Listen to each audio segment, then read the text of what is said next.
Topic है level of biological organisation. इसका जो दूसरा लेवल है वो हमने पढ़ना है मॉलिक्यूलर लेवल। क्या होता है मॉलिक्यूलर लेवल? पिछला जो हमने लेवल एंड किया था, पढ़ा था हमने, वो एटम लेवल था। उस एटम से मिलने से उनके मॉलिक्यूलर लेवल ही बनेगा।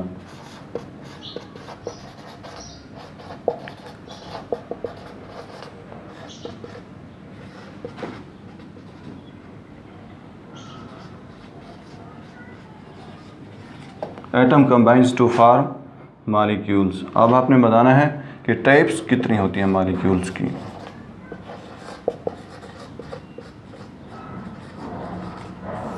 दो टाइप्स होती हैं मॉलिक्यूल्स की।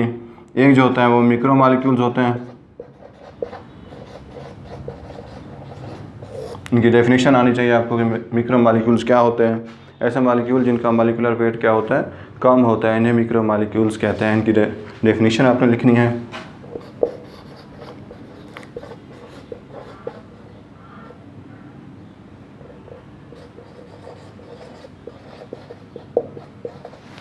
which have low molecular weight। जिनका मॉलिक्यूलर वेट क्या होता है, बहुत कम हो, वो मिक्रो मॉलिक्यूल्स कहलाते हैं। फिर इसकी एग्जांपल भी देनी चाहिए आपको। वाटर है, कार्बन डाइऑक्साइड है। दूसरी टाइप है macro molecules.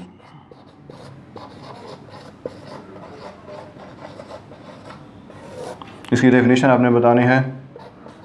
The molecules which have high molecular weight. जिनका मॉलिक्यूलर वेट ज़्यादा होता है, इनको हम कहते हैं मैक्रो मॉलिक्यूल। एग्जांपल देते हैं इसमें। Starch, glucose, protein. ये एग्जांपल देने के बाद ये दोनों की डेफिनेशन भी आनी चाहिए आपको। ठीक। अच्छा, तीसरा जो लेवल है हमारा organelle and cell level.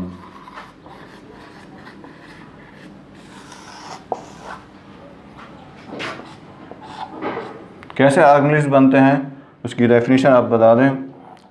Molecules combine to form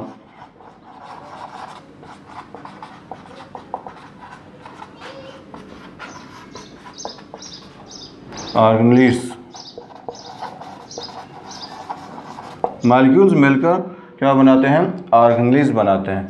आपको इसकी एग्जांपल भी आनी चाहिए कि होते कौन से ऑर्गेनलीज। माइटोकॉन्ड्रिया,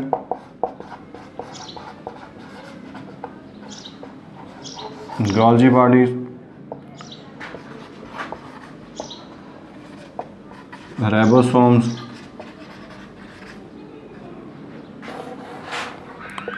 ईटीसी, और भी बहुत सारे हैं। यानी कि जो सेल के अंदर पाए जाते हैं, जो सब सेलुलर स्ट्रक्चर होती हैं, वो ऑर्गेनलीज होती हैं। उनकी डेफिनेशन ऐसे भी बता सकते हैं। हर ऑर्गेनलीज का अपना अपना स्पेशल काम होता है। जिस तरह से माइटोकॉन्ड्रिया काम है, ये power house of the cell कहते हैं, एनर्जी देता है। और राइबोसोम जिस तरह से मौजूद हैं, ये क्या बनाते हैं? प्रोटीन बनाते हैं। ऑर्गेनलीज मिलकर फिर अगला जो लेवल है वो सेल बनाते हैं।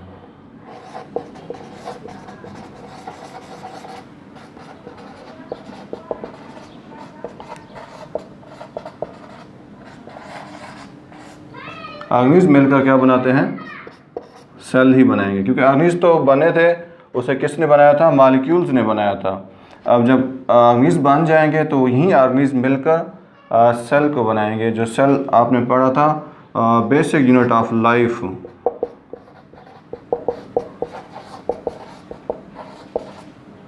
Is cell.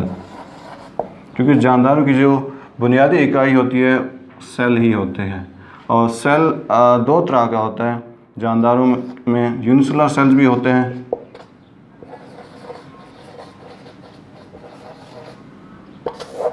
और दूसरा होता है multi cellular sales.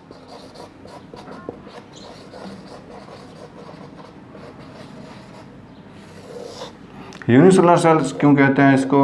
The cells the organism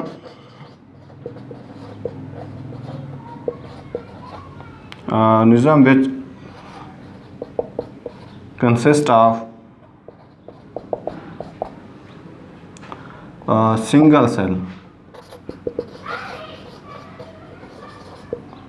इसे हम यूनिसेलुलर सेल्स कहते हैं। इसकी डेफिनेशन के साथ साथ इसकी एग्जांपल भी दे दें फिर आप। इसमें बैक्टीरिया आ जाता है, ये सिंगल सेल से बना होता है। अब मल्टीसेलुलर सेल्स, इसकी एग्जांपल बता दें कि मल्टीसेलुलर ऑर्गेनिज्म या मल्टीसेलुलर सेल क्यों कहते हैं। सिंगल सेल पर मुश्तमिल हों जो। मल्टीसेलुलर में आपने बताना है कंसिस्ट ऑफ मैनी सेल्स, ऐसे जानदार जो बहुत सारे सेल्स पर मुश्तमिल हों वो मल्टीसेलुलर सेल, ये मल्टीसेलुलर ऑर्गेनिज्म कहलाते हैं। अब ये भी एग्जांपल इसकी दे दें आप। इसमें एनिमल्स हैं, प्लांट्स, etc।